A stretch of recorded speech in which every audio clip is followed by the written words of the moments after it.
Actually, this subject will be very much easy for you because maximum of that portion I have covered in your previous semester. Maximum of the things in your previous semester, basically that portion was basically some introductory classes, but I have covered in details of these things because this geometry design of the highways is very important in maximum of your gate exam and other exam. These portions question from these portions comes. So for that reason I have included this subject in this semester.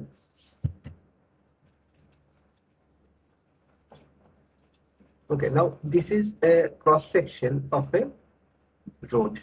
Okay, and this portion is basically your carriageway, that is the blacktop portion, and that little elevated portion is nothing but your cross slope or camber. Okay, that is cross slope or camber. That portion is shoulder. Now this shoulder and carriageway in total is called as total road length or right of way or formation width. Okay, so after that, if it is in embankment, that portion is there in the embankment, that is called berm and it is called toe. These are the side rails. Okay, now in that road length, in that road width, up to this line, that is total road width. Okay, that is called boundary of the road. And after that, one building line is there. Building line is why there? Because up to that line, within that line, no building activities is permitted over there. Okay, so that that road can be extended further. And after that, some control line is there. So between that control line and building line, some building may be provided, but in that case also you need to have proper permission to build some buildings, high-rise buildings and other things in that place.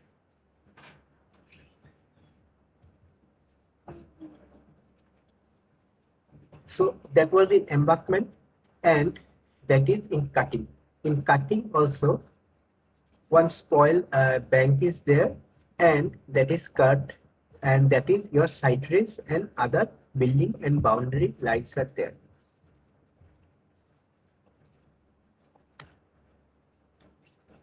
Now what is curve? Curve is basically that boundary between your carriageway and the shoulders. That is your boundary between the carriageway and the shoulders.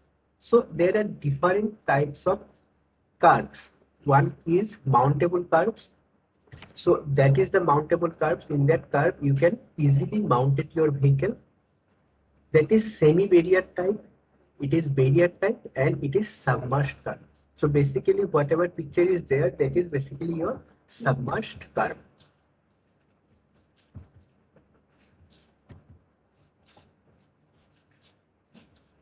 Okay, so these are the curve basically.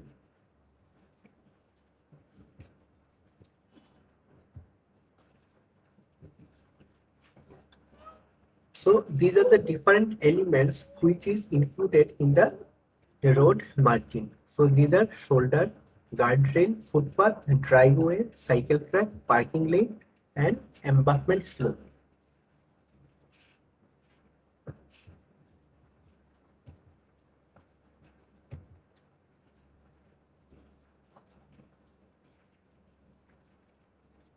Now, why shoulder is provided? Shoulders are provided along the road edge to serve as an emergency lane for the vehicles. Emergency lane for the vehicles means suppose one vehicle got damaged during its transport. In that case, it can be shifted in the road shoulder so that other vehicle movement cannot be affected by the damaged vehicle.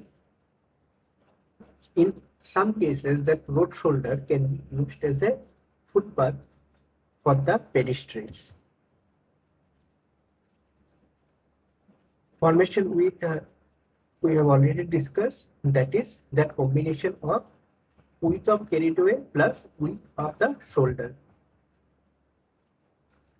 The right of way is the area of land acquired for the road land along its alignment. So that right of way is basically for the future development of the road. Then side slope, that is the slope in the embankment or the feeding, that is your side slope. The berm is the distance between the road toe and the inner edge of the borrow pit is called your berm. Then side drains are provided to collect all the surface water.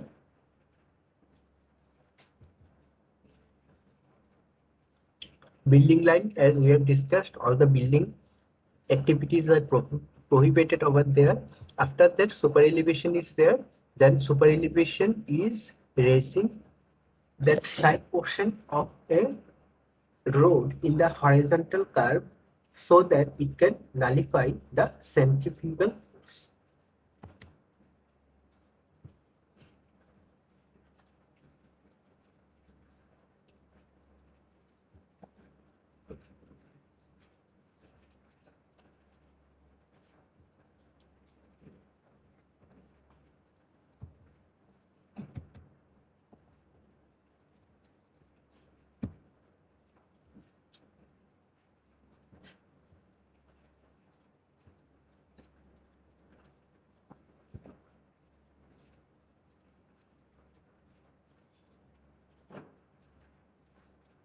Now let us discuss about the next thing, that is our side distance consideration.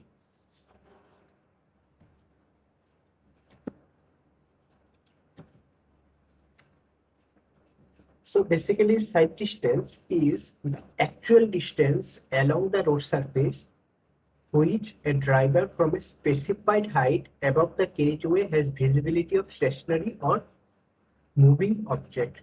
So basically in simple words, side distance is the visibility of the driver ahead. Okay, so whenever you are telling about the visibility of stationary or moving object, that means that a driver from a specified height should be able to see some object which is either a particular stationary object which is not moving or another object which is moving. So driver should observe all these type of things. Okay, so that is basically side distance. Up to what distance the driver can visualize any external things from the specified height. That is basically your side distance. Now there are different types of side distance. One is stopping side distance, then intermediate side distance, then overtaking side distance, then headlight side distance, and safe side distance to enter the intersection. These are the different types of side distance. Now, among these different type of side distance, two most important side distance are stopping side distance and overtaking side distance. Now, coming to the stopping side distance is the minimum side distance available on a highway to stop a vehicle traveling at a designed speed safely without collision with any other obstruction. So suppose in that case what happens, suppose you are driving your vehicle, in that case some objects is there. So after seeing that object you must be stop your vehicle. So basically that stopping side distance is the total distance which is required for a driver to stop his vehicle safely without any collision with that object. Now that factors, there are different factors which affect the side distance. So first one is reaction time of the driver. So as the reaction time increases, in that case, the side distance will also increase. So reaction time is basically the time when a driver sees an object or observe an object. After that, at the instant of time when he applied the brake. Okay, as his reaction time would be lower, in that case, the total distance would also be lower. So for the design purpose, that reaction time of the driver is generally considered as 2.5 seconds. Then speed of the vehicles, if speed is more, in that case, you need more distance to stop your vehicle, and if speed is less, you need less distance to stop your vehicles. that efficiency of brake. If the brake efficiency is higher, in that case you need shorter distance to stop your vehicle, and if the brake efficiency is lesser, in that case you need more distance. Now for the design purpose, it is considered that efficiency of brake is 50%, and considering this efficiency of brake of 50%, you need to calculate your side distance requirement. Then frictional resistance between the tire and the road. So IRCS suggested that frictional resistance or coefficient of longitudinal friction for the stopping side distance consideration is 0.35 to 0.4 depending on the speed of the vehicle. And next comes gradient of the road. If it is ascending gradient, that is upward, you are moving upward, in that case you can stop your vehicle very easily. Now if you are descending a gradient or going downward, in that case you need more distance to stop your vehicle.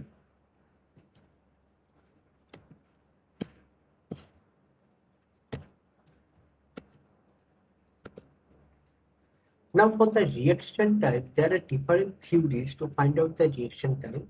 One important theory is PIEP theory, which is defined as perception, intellection, emotion, and volition time. Now, what is perception time? So basically, perception time is the time it is required for the sensation received by the eyes or ears to be transmitted to the brain through the nervous system. Suppose there is some object, and when you see the object, first what will happen? You will see the object and some analyze will happen. And whenever you see that object, that sensation, okay, or that signal will go to your brain where some analyzing portion will happen. Okay, you will analyze that whether you need to stop your vehicle or whether you can divert your path. So basically that time period when you see a object until that sensation is transmitted to your brain, that particular time period is basically called perception time. After that is intellection time.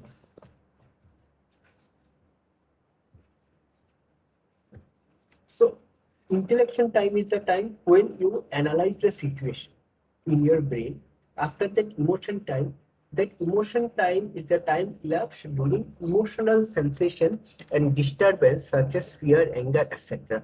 Now, if you are emotionally weak, in that case, your thinking power will take a role. Okay, your thinking power will be affected, and you need more time to think, or you need more time for the intellection.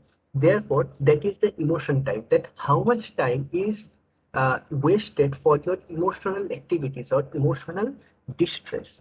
After that volition time is when you analyze the situation. After that, you will think that now I have to stop the brain. So that particular order will come from your brain, and it will transmit it to your hand or your foot to apply the brakes or to drive to divert your path. Okay, so basically that time is called volition time. But sometimes what happens, due to the sudden nature of the activity, you can bypass all these things and you can directly go for the brake using that reflex action. Okay. Sir, Yes. sir, how is all this connected towards engineering, sir? Yes, that is connected with your transportation engineering because that will affect all the side distance consideration. That will affect your side distance consideration because whenever you are designing a particular road, you have to provide side distance in each and every location. Okay, side distance means you need to provide the visibility ahead of the road.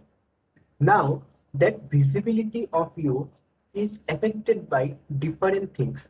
Suppose you are observing an object, then you need to stop your vehicles so that there must not be any collision and other things. So to enable your vehicle to stop, you need a particular distance. Now this distance, particular distance, that is basically side distance. And that distance is affected by your reaction time. And this reaction time is basically that analyzing of that EIEB theory. Okay, that how that total reaction time comes into effect? What are the different portion of the reaction time? So for that reason, basically for the transportation engineers or for the transport operators, it is very much important so that that interaction time cannot affect it.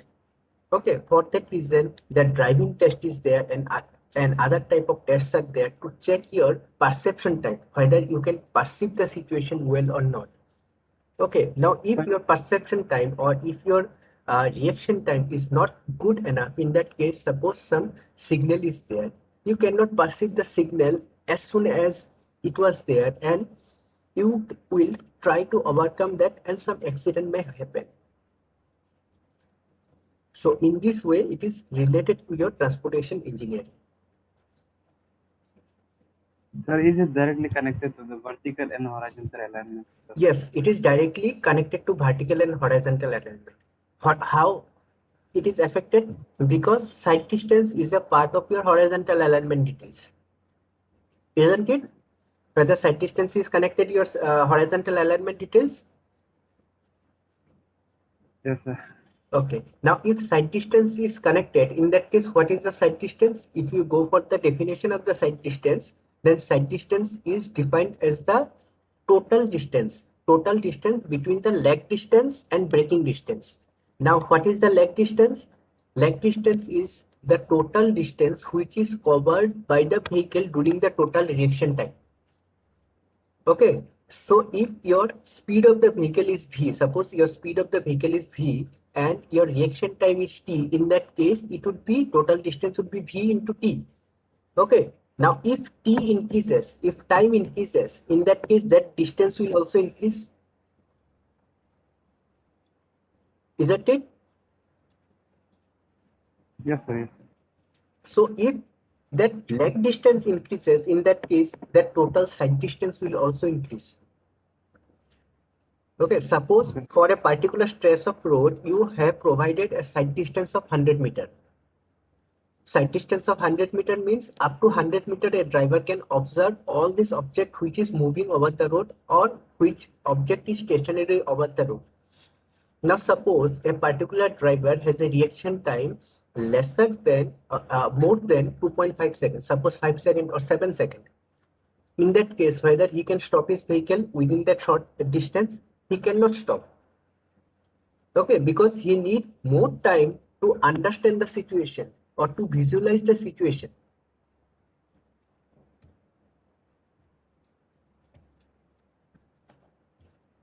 Is it clear now? Yes, sir.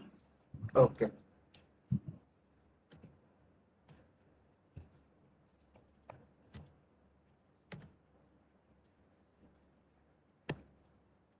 Now, whatever I was telling you, that analysis of the stopping side distance is basically of two parts. One is reaction distance, or it is called lag distance. That is called lag distance, and another one is braking distance. Suppose that is a stationary object or moving object over the road, and when you are at this position, you observe that thing. Suppose a dog is there on the road, and whenever you are at this distance, you observe the dog. So after that, what you will think, that whether you have to stop your vehicle or whether you can pass bypassing it. Is it? Whenever you are driving a vehicle, what are the thinking process? That is the thinking process. If there is some cow or any vehicles or any other animals are there, in that case, what you will think, whether you have to stop or whether you can bypass it. Okay. So in that reason, what will happen? Initially, you will think, you will observe that thing. And when you observe that thing, in that case, that sensation will go to your brain. And in that case, in your brain, you will think about the situation. And after thinking that situation, after thinking all this situation, then you will apply the brake. So basically, this reaction distance is the distance when you are thinking about the things, what is happening outside.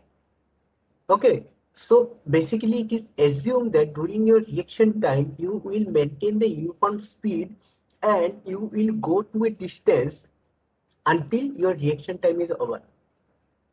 Okay, after that reaction time, what will happen? At that moment you will apply the brake if you need to stop.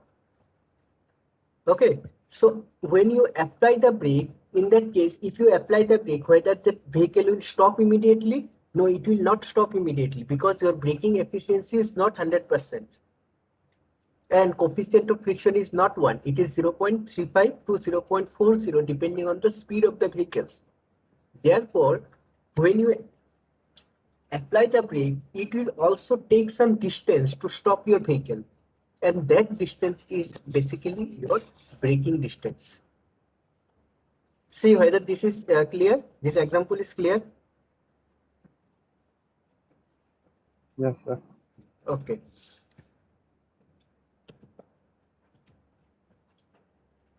Now suppose you are traveling with a speed of v meter per second. Suppose you are traveling with a speed of v meter per second. Now whenever you are seeing an object, so during your reaction time you will go a particular distance, and if your reaction time is 2.5 seconds, so your total distance covered within that short span is your basically v into t or v into 2.5 meter.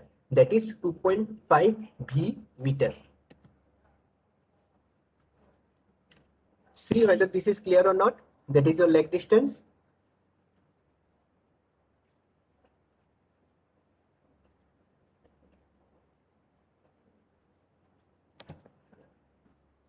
Yes, sir. Yes. Okay. Now coming to the braking distance. So when you apply the brake, after how many time it will stop, or after how much distance it will stop. So basically that will depend on your coefficient of friction. So braking distance is the distance traveled by the vehicle during the braking operation. Now if F is the maximum frictional force developed, now if coefficient of friction is small f, in that case your frictional force would be small f into weight of the vehicle. Okay, so if weight of the vehicle is more, in that case frictional force will also be higher. Now if F is the maximum frictional force developed, and suppose that braking distance is L. Braking distance is L means suppose you need a total distance of L to stop your vehicle when you apply the brake. Okay, then work done against that frictional in stopping the vehicle would be, what is the work done? What is work done? By the definition of work done is force into distance. Okay, and what is the force over here? That force is nothing but the frictional force. So your work done would be force into your braking distance. That is the total distance which is covered during the braking operation. So if you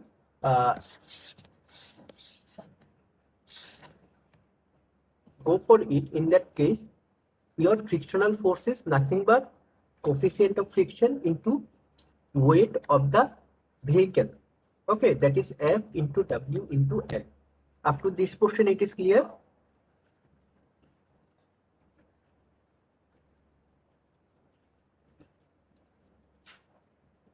Yes, sir. Okay. Now another thing is, whenever you are moving, in that case you have some kinetic energy.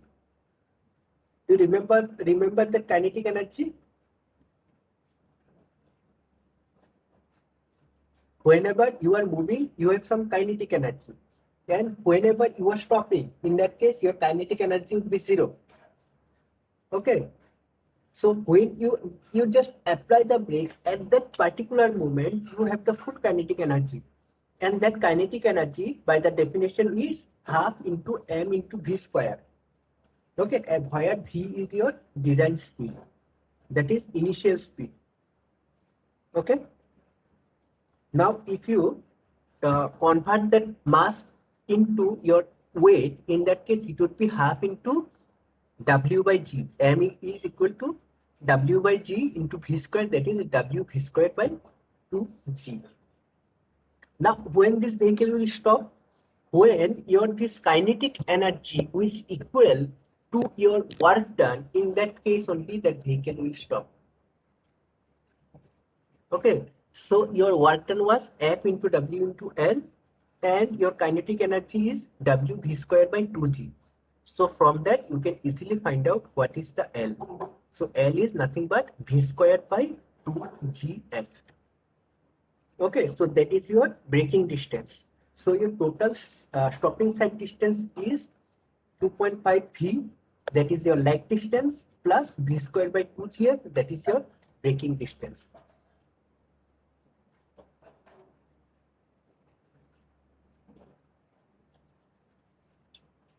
Now is it clear?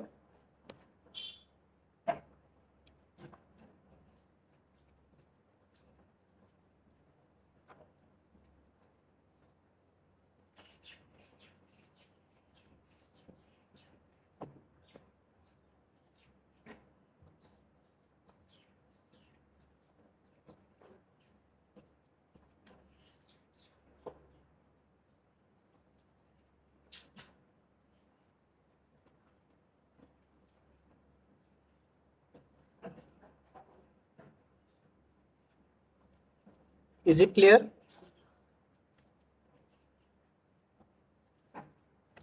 Yes, sir. Okay. Now I will raise some things which you need to know. Now see here, your braking distance L is nothing but V square by 2GF. Okay. Now you have some basic idea about the equation. What is the straight line equation? Y equal to mx plus c. That is a linear straight line equation. Linear equation. Okay. Now the thing is, frictional force or coefficient of friction or loss of friction we only apply when your equation is linear. Okay, when your equation is linear. But here in this case, you can observe that here, if you consider that your coefficient of frictional force is constant, in that case, your L is proportional to V square. So this indicate that this equation is not linear equation or non-linear equation, that is non-linear equation. So if it is non-linear equation, now how that coefficient of friction or loss of friction will be applied over there? Okay.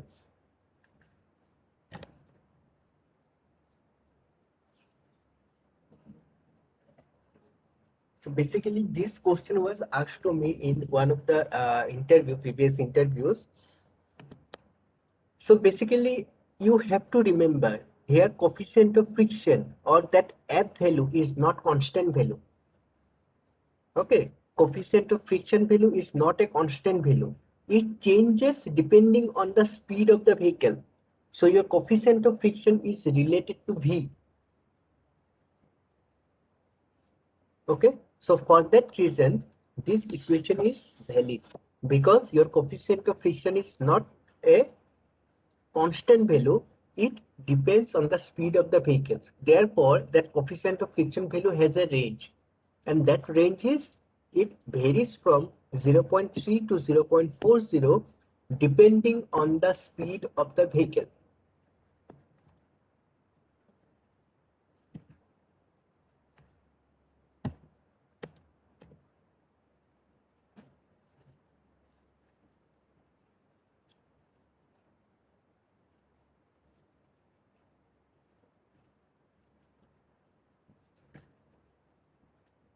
So is it clear?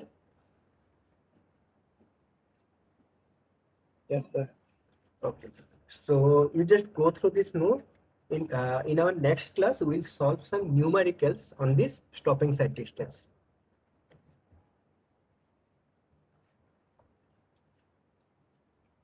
I'll share the detailed notes in your group.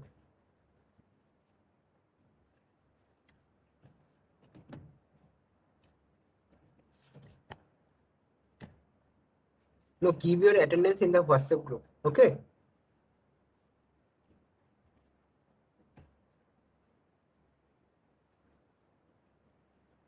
Now you can leave. You can leave the class. Class is over. You can leave. Thank you, sir. Mhm.